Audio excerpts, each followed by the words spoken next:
Ladies and gentlemen, welcome back to a whole new episode of Full Steam Ahead. I'm your host, Zoe, with my counter partner on the other side, Mr. Cantu. How we doing today? How they do? How they do? Postseason atmosphere is going crazy. Again, at the time we're recording, the Phillies and Braves are about to play. We don't know how that one will turn out, but that one will be intense. Three postseason teams have punched their ticket to the AL and NLCS. Of course, the National League, you got the Arizona Diamondbacks. Who would have Sweat thought? Who would brought have the thought? broomsticks. Yeah, they brought the broomsticks to Chase Field, even Dodger Stadium. Really, I mean, who would have thought that would have happened? Okay, real quick before we move on, do you think David Roberts is the manager for next year for the Dodgers? I don't know. You see the thing with the Dodgers is that they have. I saw a tweet. They had won 100 games like in the last 4 seasons, and they've been eliminated in the NLDS 3 times and ALCS Three once. times. Like That's that's crazy. unacceptable when you have 100 win team, right? So I don't know. He's on a hot seat for sure. Is my take on that.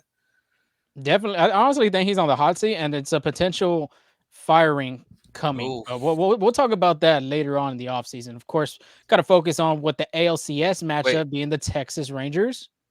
I know we do like some little media work on the side as well, but did you see that? Uh, some of the media people like brought to light what Arcia said in the clubhouse. Oh yeah, let's go back to National League real quick. Yeah, Arcia. I mean, Yeah, Attaboy Harper and yeah, Harper just doing Harper things in the yeah, postseason. and that stare down too. No, but that's a bad look for like the media people because then like I agree with Darno. Is like it kind of not wants to talk to us or like Yeah, to other media guys. So I don't know. Like I guess what stays in the clubhouse should be in the clubhouse unless they're talking to you directly. But no, that's crazy. I think honestly, I think that's the turning point of the season. I mean, of the series. sanctuary as they call it. Yeah, A sanctuary in the clubhouse. But yeah, it's unfortunate.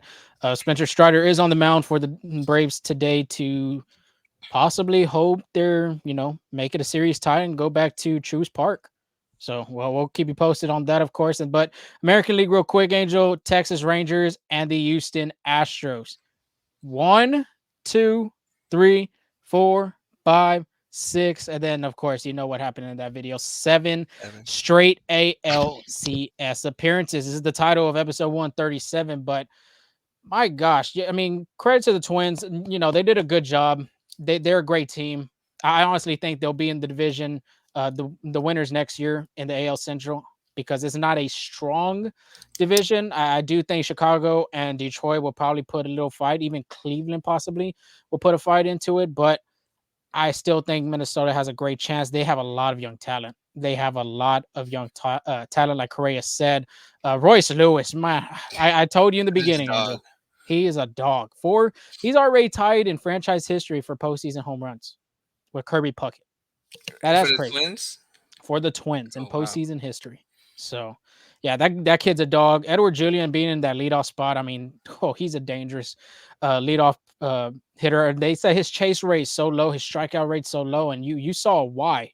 I mean, he was already hitting 2 hits off of Urquidy. He was the only one that saw Urquidy and Javier pretty good. So, credit to him. But yeah, Twins, great season, great team. I'm looking forward to seeing what they do in the next year, even in the offseason, what they plan to do.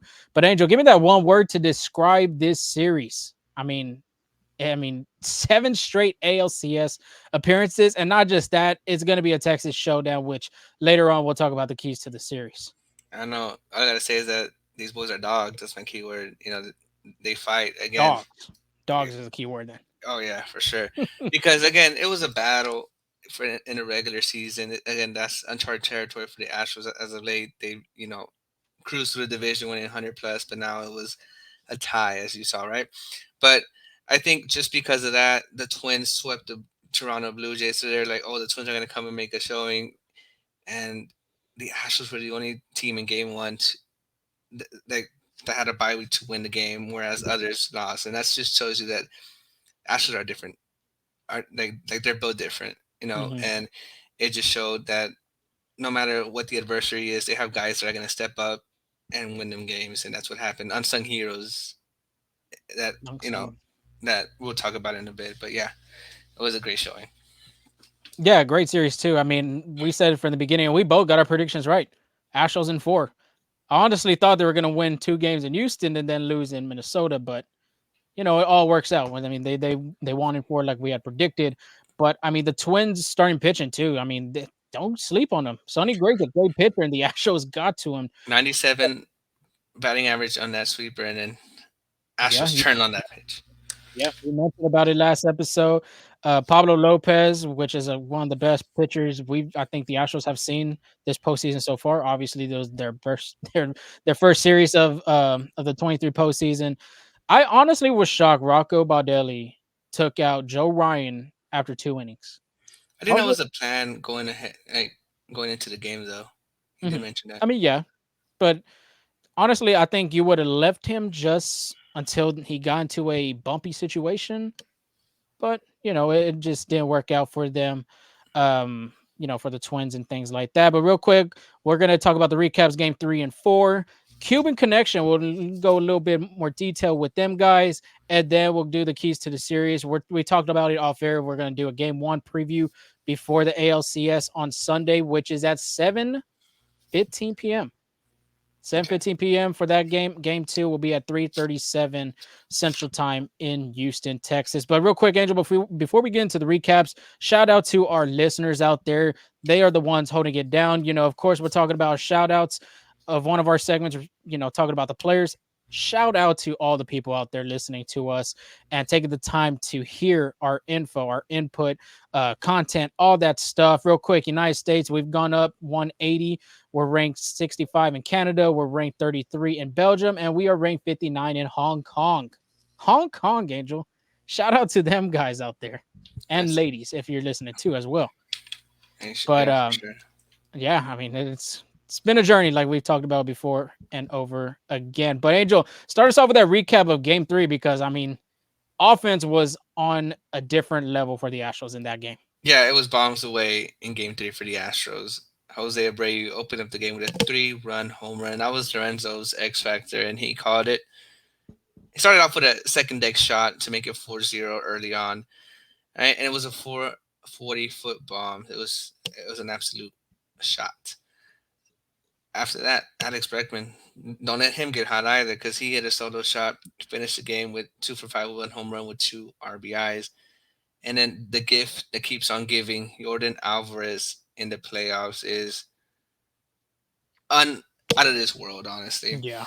He had a towering ball to right into the dog, finished the game with 3 for 5, 1 home run, 1 RBI. And then they ain't finished that. Jose Abreu said, you know what? Give me that times two as another second deck shot. Again, he finished 2 for 5 with 2 home runs and 5 RBIs. Now, with that amazing offensive showing, you have to have great pitching behind it. And Ed Ripdale was calm and collected. Again, he struggled all season, but when it comes to October, these dogs know how to stay. These dogs know how to fight. 5 innings pitched, 1 hit, 0 earned runs. He did have 5 walks and 9 strikeouts. Now, I'm gonna give it to Javier on that one. He got hit out 1 hit, but he was walking a tightrope on that one. Like, Dude, a lot of bases loaded jams too. yeah, it was 1 out and then able to get strikeouts when he needed them the most, and just again that dog in him, right? That's what they call him Dog. in Ripto because there ain't no there ain't no nervousness in Javier's human body. But he threw 87 pitches, 53 strikes, most consecutive postseason starts with 5+ innings, and no runs allowed. Let me give you the names on this list. The first one is Whitney Ford, who he threw 1960 1961. At number 2, Christian Javier. Two, again, from 2002 to 2023. 3, Christy Mathewson, 1905. You have to go back all the way to that. God. And then at number 4, you better know when to follow them because it was Kenny Rogers in 2006. But yeah, and then and Christian Javier has a chance to be at the top, if not the top spot, because again, he has a. I'm sure he's going to pitch in the ALCS, and if he actually make it to the World Series, he has another opportunity for that as well. But yeah, great names to be on, great list to be on as well. Let me help you on that. It was Whitey Ford, Oh, not Whitey Ford. Whitney Ford. Sorry. You had said Whitney Ford. I'm like, oh no, My bad. no, My not bad. it's not Whitney Houston, but yeah, Whitey Ford from the New York Yankees. I'm good. Let's have a little trivia real quick. Okay. 1905. That is pretty. That's just way Whoa. back in ancient years. Who was the president at that time in 1905? Let's look at your U.S. history real quick. Yikes. You Just take got a me. gander. I know it's not uh FDR because that was like after the Great Depression.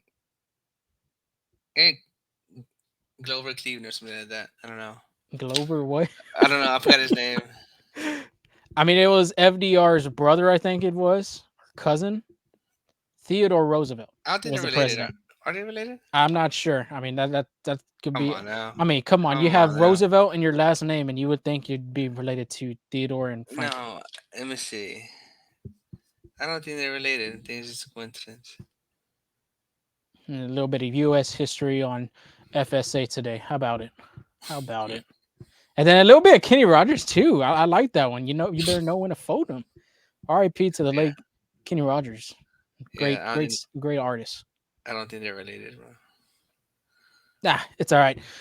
But let's move on to ALDS Game 4 because the offense was there, and Game 4 though it was a little different. It was more of the pitching side, more of the hitting. So let's start off with Jose Urquidy, El Rey de Mazatlan, Mexico, because this guy was dominating. Angel had read a great piece on Jose Urquidy. If you haven't checked it out, go rskinner.com.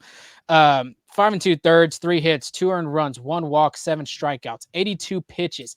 53 of them were strikes, 19 swing and misses. That is the biggest stat right here, we could say, because the Twins team is a big strikeout team. They do strike out a lot, just like the Seattle Mariners. And I mean, it showed it right there. 19 swing and misses with the fastball, with the changeup, with the curve, all the arsenal he had threw in this game. It showed out. And then, not to mention, real quick, with the pitching, we're still on that side of it.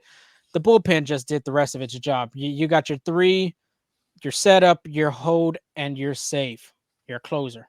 Hector Neris, 1 1/3, 1 inning, three strikeouts. Brian Abreu, 1 inning, 2 strikeouts.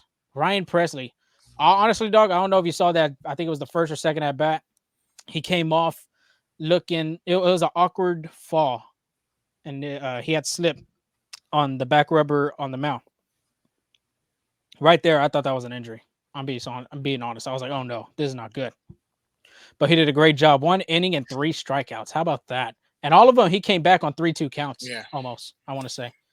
So, yeah, that's a dog too.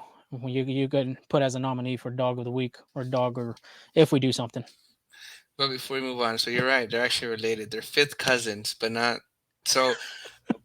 But the reason they're related is because FDR married um, his wife, and that's Roosevelt's niece, like in a long distance family or something like that. Wow. Yeah, If you did not know that, here you go. You got a little bit of history here on little FSA. little American history. There you go. Little American history, and I don't know what he had seen in his sister or whatever. Because I mean, the Yeah, dresses back then. I don't know. And maybe those ankles were on something, bro. It was the shoes. It was the shoes. The offense, real quick. Professional hitter Michael Brantley. The guy took a day off. Dusty said, "You know what? We're gonna put Yiner Diaz in. Michael will put you in Game 4, and if necessary, Game 5." The doc understood the assignment. He came up, bam, quickly tied that game up just like that. 1-1 in the second inning, and then Jose Abreu. I mean, Angel, you talked about it in his first game in Game 3. It just continued on to Game 4. Adds a 2-run home run to the opposite field and right, I think it was like right center. Apple Uh, taco. yep, Oppo Taco action. It wasn't even, Taco Tuesday. It was Wonderful Wednesday, and I mean, I think he wanted a taco. Sure enough, he hit to I think it was almost the second deck. It bounced off the second deck, I would say, but gave the Astros a 3-1 lead. And then, like I was saying, with the pitching, it just did their job, and the Astros clinch their 7th straight ALCS. Well, going to the ALCS for the 7th time. So, I mean, this team experience does matter because You saw that with the Baltimore series. A lot of baby birds in that one, and they're going to be a good team in the near, not even in the near future. They're going to be good next year, and then the following years after that. They got Jackson Holiday, a 19-year-old, number one in MLB, I'd say right now. The prospects, Hmm. that team's going to be there to stay, and then just having them get a taste of the postseason, it matters. Yeah. Which postseason baseball does matter, but then again, the Rangers too have two rookies and Josh Jung and Evan Carter. Yeah. The Astros never seen Evan Carter, which we'll talk about keys to the series here in a minute. But I mean, they played ultimately like veterans on that team. Oh yeah. And I feel like Evan Carter was kind of under the radar. Like when he came in late and just produced and never looked back. And I know uh, he has a good home run ball as well. So it'll be interesting to see. But yeah. But if the Phillies hold on, the Astros will be the only team that received a bye to advance, which is crazy. The rest were all wild card teams. So before we get into Cuban Connection, do you have a problem with the playoff format then? Because a lot of I not a lot see of that. players, but a lot of social media out there have been talking about the playoff format on Sports Center last night. I guess one of the media members had asked Mookie Betts about what do you think about the playoff format, because the Baltimore Orioles just got knocked out, the Dodgers got knocked out, the Braves are potentially almost getting, potentially today could be knocked out, and Mookie Betts said no comment. You So see, do you honestly think there's a problem with the playoff format that Rob Manfred has? I'm gonna give you this. The reason why it's a big deal is because teams like the Dodgers and the Braves are eliminated. If it was the Astros, like say the Dodgers advanced, the Braves advanced, and the Astros didn't advance, nobody would bat an eye. They'd be Mhm. like, "Oh, it's right." But I feel like because the Braves can't win in October, because the Dodgers can't win in October, that's when it becomes a big deal. I don't see anything wrong with it. I don't know.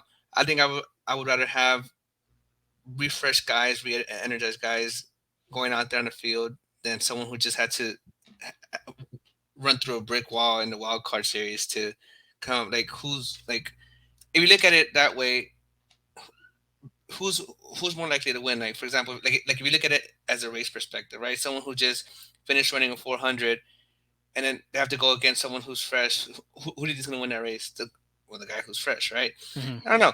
To me, yes, I see the momentum factor where like someone wins a big series, so they have all this energy, all this momentum. But if you win 100 games and if you're first seed, you're the brick wall that's in front of them. Like you're like, and, like it doesn't matter who the opponent is, you should be good enough to beat them. Just like at the Astros, the Astros have been in this format for the past 2-3 years and Mhm. had no issues advancing. So I think the reason it's a big deal is because the Dodgers are not going to the World Series, the Braves are not going to the World Series, and it's just like teams like that. I'll say this, with the format with the 5 days off, maybe reduce it to maybe 4 or 3. Okay. You get what I'm saying? It Yeah, could be I a get that. long layoff. It could be a long layoff. But, of course, we're not the commissioners of baseball. Our thoughts, our opinions. But I mean, it is an interesting topic though to say, because the wild card teams right now, Arizona's undefeated. Philly just lost one game. Texas is undefeated. You see, but if you look at Arizona, they had to throw Zach Gallen in the Yeah, second game. The the Twins had to throw Paulo Lopez in the second game, whereas the Astros threw Justin Verlander, their ace. The Braves threw Spencer Strider, their ace. The Dodgers threw their ace, Clayton Kershaw. Right? That's yeah, just they just didn't perform. yeah. Like they had everything set up to succeed, they just didn't do it. So it's just like I don't know. That's the way I see it. Yep, I can see your point, and I think everybody's on the same page like you. It's just very interesting though to see so many 100 winning teams, winning percent. Well, not winning percentage, but they've won 100 games in the season of 2023, and they're already knocked out. Well, that's what I'm saying. The Astros are built different because Yeah. the Astros experience because again it is baseball. It's not like I don't think it's like basketball or like the high seed is more likely to win all the time, or college football. And that, but anything can happen in baseball. Like for example, when they threw Clayton Kershaw and what did he do? Get one out. Hmm. Like I don't think, especially in the playoffs, nothing is a given. So I don't know. Yeah. I do agree with you. Maybe like the wild card instead of doing a 3 game series, going back to that one game. Uh, Yeah. I can see that, and then that reduces the layoff. But I think I like the format the way it's at with the three three wild card teams. It makes it a little bit more competitive. Like you saw teams like the Cubs. I saw teams like who else was it The was the Cubs, Padres the tried fighting. Padres. Yeah, so it makes it fun, makes it Mariners. competitive. Mariners as well, right? Like it makes it competitive. So I like the three wild card spot. Yeah, it'll be interesting to see what I'm pretty sure the Players Association is going to try to put their input into it, talk to MLB about it. But we'll just have to wait till it holds. I mean, the Astros did win 90 games this year. Obviously, last year they played over 100 something, but this game too, Angel. I mean, different leagues. Football, you have 1 week, one game on a Sunday. Basketball, you have 82 games in regular season. Baseball, you're playing 162 games of a season. So it's a marathon in baseball, not a Yeah, sprint. yeah. But So that's to the let, Dodgers. let, let's talk about the Cuban Connection real quick because Yordan Alvarez and Jose Abreu are just tearing it up. Yordan, real quick, 7 for 16, has a 438 batting average, 471 on base percentage, an OPS of 1.784, 1.784. He had 2 doubles, 4 home runs, 6 RBIs. Jose Abreu, on the other hand, 5 for 16, 313 batting average, 353 on base percentage, a 1.228, 1.228 OPS, 3 home runs, 8 RBIs. He had more RBIs than Yordan Alvarez, which is expected because he is the 5-hole hitter in that lineup. But Angel, I mean, I'm gonna ask you 2 questions real quick. First, who is the MVP of the ALDS? And then second, who's going to be the X factor if between these two, and if it's not these two, who do you pick on the X factor for the next series? So to start with the MVP, I think that's Jordan Alvarez. I think he got the offense going, and then that was a given. Uh, if when the Astros needed some offense, Jordan was there to step up, and Mhm. then they started pitching him a little bit more carefully uh, in the last 2 games. And that's why we see the likes of Jose Abreu step in, right? Because they didn't want to mess with Abreu. Well, I mean with Alvarez, so who's going to mess with Abreu, right? And and one of those home runs he hit it off a lefty because the lefty was brought because of Yordan Tucker. It gave Abreu a wonderful chance, right? But I say my Mhm. MVP is Jordan Alvarez. My X factor, and I'm going to talk about this later on as well. My keys to the game is going to be Jose Abreu as well. Nice. I'll flip flop with that one with you on this on our little questions we have. I mean, I'll go Jose Abreu MVP because this is a positive sign for this Astros lineup. Yeah. And like I said, he's going to be the X factor when it came to the postseason. Yes, he wasn't healthy the whole season. Mm-hmm. He was dealing with that lumbar spine inflammation and his back, which that's where your spine is, in your back. If you did not know that anatomy class, but yeah, for him to produce in Game 3 and Game 4, yes, Yordan Alvarez did produce in Game 3, but Jose Abreu 2 home runs. This is his first multi home run, uh, the postseason of his career. Like I said, he only been to the postseason once with the White Sox. And now he's been with Houston, who's been to the ALCS 7 straight times. It's just wonderful. And he even talked about being blessed to be having this opportunity to be in Houston and play for a championship caliber team like the Astros. Yeah, I'm gonna help you out with the Abreu, and it's just like very subtle. So it was, and the reason I know is because I have it written down. He was 5 for 17. It was two ninety Oh, four 5 for batting. 17. Yeah, All two right. ninety four batting average. I didn't get the on base percentage or OPS, but it So the was OPS might be just yeah, above 1, I'd say. yeah, for sure. Yeah, But I mean yeah, just pulling it back. but for me, for the next between these two for the next series, I'll go with Jordan because it's Okay. gonna be. I mean, off. I think offense is gonna be the big factor of that series, It's gonna be an and offensive battle. yeah, and the Rangers have a great offense. We've talked about that through the years, talking about the Rangers. Of course, them are the rivals on I-45 going up north of Houston, I mean but Oklahoma. well, yeah, Oklahoma too. But that team too. Oh man, Corey Seager, Marcus Simeon, Josh Jung, Nathaniel Lowe, Adolis Garcia, which Adolis Garcia looks like he's starting to hit the ball now. That's scary. And that's another Cuban right there. But the Astros offense too could battle with them. I think it's just going to come out to pitching and it's going to be an offensive series, like I said. So last but not least, Angel, FSA keys to the series. Full steam ahead. Keys to the series of the ALCS. And I'll start off with my two real quick. My first one's going to be don't let Simeon or Seager get hot. Seager's been on fire too. Seager has been on fire. Postseason Seager is here. If you remember when he was with the Dodgers in 2020, and he even talked about it on the broadcast. I don't know if you caught it. He said he loves playing at Globe Life Field. And I mean, sure enough, I mean, he does. I think he's hitting almost over 400, I'd say. But not sure.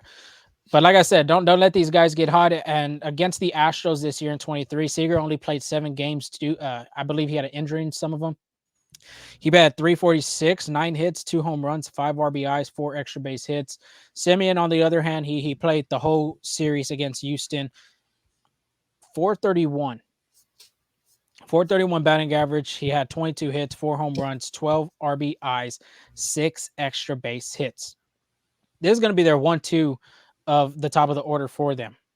Because I'd say if you keep them cold through the series or don't allow them to hit over 500 or 400, I think I feel like you're golden. Because those are the guys that the Rangers are going to look up to. Nathaniel Lowe hasn't been performing like he has, in the beginning of the season. He is still a silver slugger, but I think Bochy has brought him down in the order. Josh Jung's still a good hitter. Adolis Garcia, like I said, if I had his postseason stats right here in front of me, I could tell you if he's doing good or not. But just looking at the games that he has performed, it looks like he's pretty decent. And then this Evan Carter kid. He always draws a 3-2 count. He's almost like Edward Julian that the Astros just faced. He's going to make you work that count, and he's going to put the ball in play. Yeah. So the Astros pitching staff is going to have to dig up some type of footage of him back in AAA or even from the games in the postseason, figure a way out to try to get that kid out because I think he's a really dangerous player on that Rangers offense. All right, I got some stats for you for Corey Seager for Globe Life Field. So career-wise in Globe Life Field, he has a batting average of 305, on base percentage of 378, slugging 623. That's an OPS of 1,001, 46 home runs, and 104 RBIs in Globe Life Field. Wow. So, yeah, he doesn't. He loves it. He loves it. That's why he signed that big contract to go to Texas. So, yeah, I think if you keep them too cold, I think you can have the series and potentially go back to the World Series for a 3rd straight year. But my next one real quick, Angel, capitalize and win both your games at home.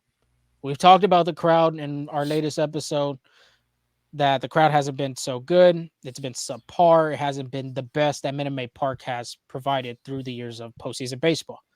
This series, I think, is going to be the biggest. This probably could be the World Series for these fans, honestly. It's different. It's because it's the Battle of Texas. Like you said, it's a Texas showdown. Like you said, Battle of Texas. Whoever's going to get that Madisonville and Buc-ee's as well. So real quick, like I said, you got to win these first 2 games at home, and it starts with your pitching. Justin Verlander did a great job in his last start in game 1.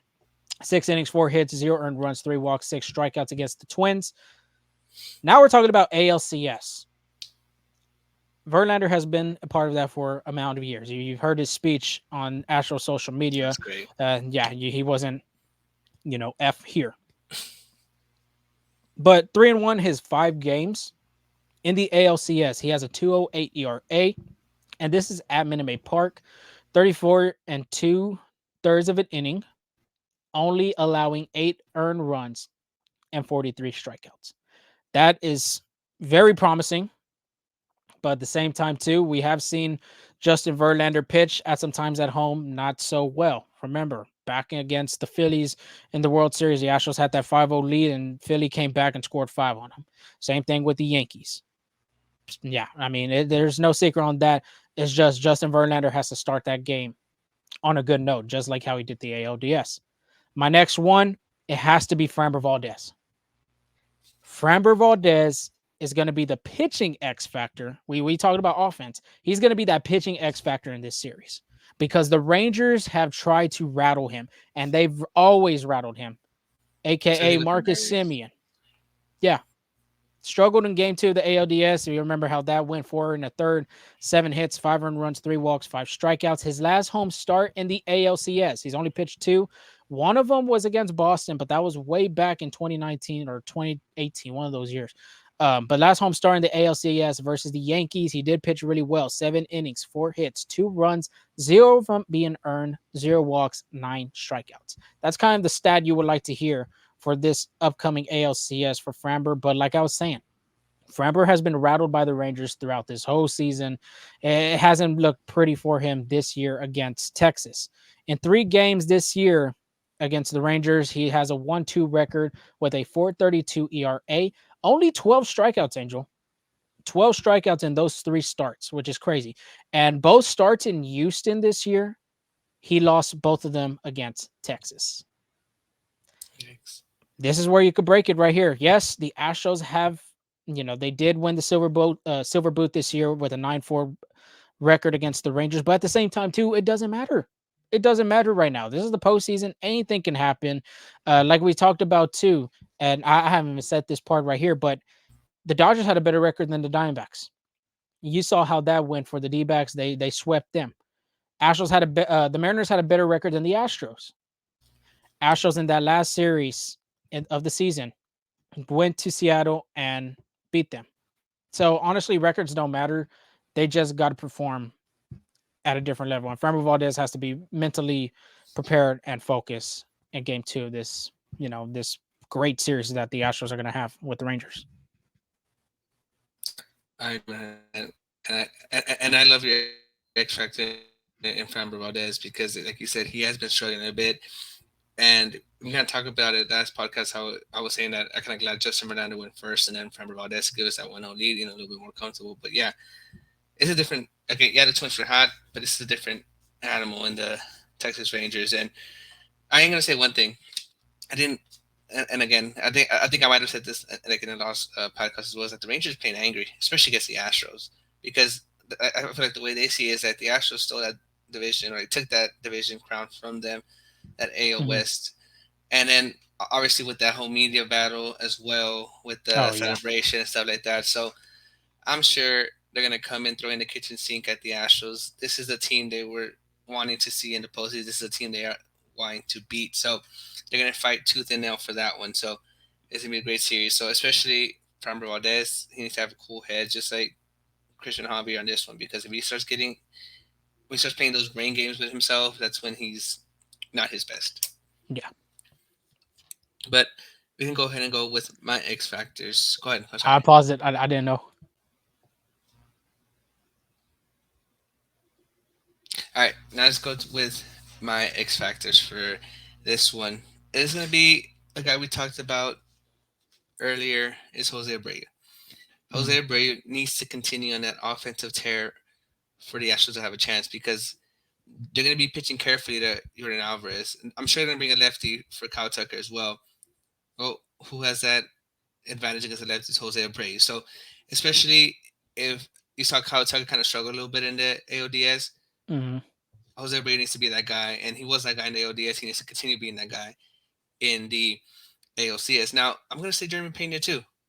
Jeremy Yeah, Pena, we are yet to see his offensive production. I mean, he didn't do so bad.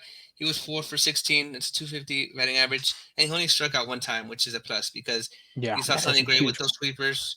So he's being the ball in play, which is good things happen when you're with the ball in play. So that is very huge because I know he struggled with striking out in the regular season. So he didn't have any home runs, he didn't have any RBIs, but he's putting the ball in play, which is always good.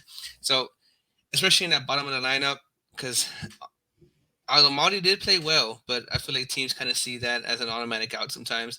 So I'm just, I'm You're being real just laying the serious. facts. You're Yeah. just laying the So facts. Jeremy Pena in that bottom of the lineup needs to set up something for like Jose Altuve at the top of the lineup, or even Alex Bregman. So if you can get on base, continue doing that. That will be amazing for them. And then defense, defense, defense. The Astros actually played 4 games without errors, and you saw diving Wow. stops by Jeremy Pena.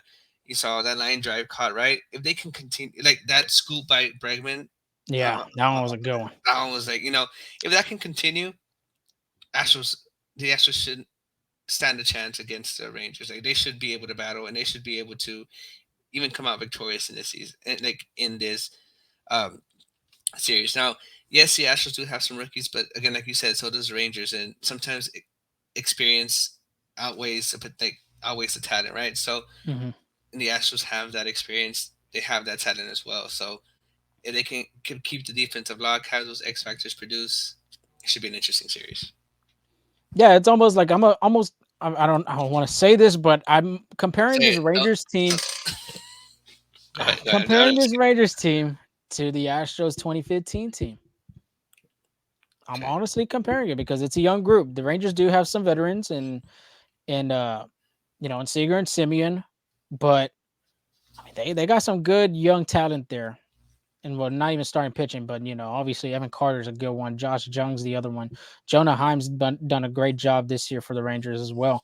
I mean, it's going to be a great series. I did went to check the Astros stats this year against the Rangers, against their pitching staff, and the Astros offense has been doing really well. I mean, you had Jose Altuve near 300, Alvarez over 300, Bregman over 300. And when I'm talking about over 300, I'm talking about the batting average. The only one is Jose Abreu. He's due. Kyle Tucker has a 400 batting average against the Rangers this year. Gotta see it. And I mean, you love to see it, but at the same time too, I think Astros fans are expecting Tucker to finally just come out of nowhere, just like Abreu did this series against the Twins, because Kyle Tucker has been a little silent since over there in that Arizona series. He didn't show up here. He didn't show up in the Mariner series as well. He has to come up and be that MVP caliber player that he was in the beginning of July. Well, in the month of July for the Astros in the regular season. So Yeah. it's I, going to be very important. I think Kyle Tucker would be fine. He had a great season. Again, he could have had 30-30, and every year during the season, again, like you said, 162 games, there's gonna be a spot where you get in a funk, you get in a slump. Unfortunately, it just hit Tucker in the wrong time. I'm sure he Yeah. preferred it early on instead of late in the season, but sometimes it just takes that bunt, that bloop hit. You know, maybe it was a hard out, but it felt good in the plate. Sometimes it just takes that to turn this whole thing around. So I think Tucker will be fine. And you also got to think it's the playoffs. Yeah. They're pitching him carefully. Like they're gonna again, they don't want to get torched by Alvarez or Tucker. So what are they gonna do? Pitch the corners. They're gonna try to, do anything they can to get him out. So, but I think he'll be fine. I think so too. But at the same time, too, this Rangers team is a hot team. And like you said, Angel, it's going to be the Battle of Texas. It's going to be a good one. It's going to be a fun one, really. The Astros and the Rangers never, ever in their franchise history have never met in the playoffs, in the postseason. This is the first time they're facing off. At least everybody knows one Texas team will be going to the World Series. It's just who will it be? Arlington or Houston? So it's gonna be fun. I'm very excited for this series. I think all the Astros fans, even Ranger fans included, are excited. But that's the end of our show. Like we said, we'll try to we'll see. We'll talk about the off the air, and of course, we'll let y'all know if we do have an episode coming on before the game one of the ALCS on Sunday. Remember, Sunday at 7:30, not 7:37, 7:15. Monday will be at 3:37 p.m. But Angel, you got anything else before we sign off? Just if you have those tickets, wear that orange, get loud, prepare your voice, and if you don't, start turning on those candles because it's gonna be a crazy matchup. Turn on the candles. But real quick, follow us at Full Steam Ahead on Twitter if you're not do so. TikTok as well. YouTube. FSA Full Steam Ahead on Instagram, Threads. You already know we're still on that app and the podcast platforms, Google, Spotify, and Apple. But like I said, we want to shout y'all out again for supporting us through this journey and through the times of the postseason, because we are your number one podcast for Astros baseball in the postseason. But everybody stay safe out there. We continue to look at social media. We'll let y'all know if we do have an episode going to be launching or not. And then as well, giveaway. Maybe a giveaway. We haven't done a giveaway this month. Did I hear that So right? Did I hear I that? think you did hear that right. I think you did hear that right. So look out for a giveaway on Friday. But until then, y'all stay safe. Have a blessed weekend. We don't talk to y'all before game one of the ALCS. And go Stros. Peace.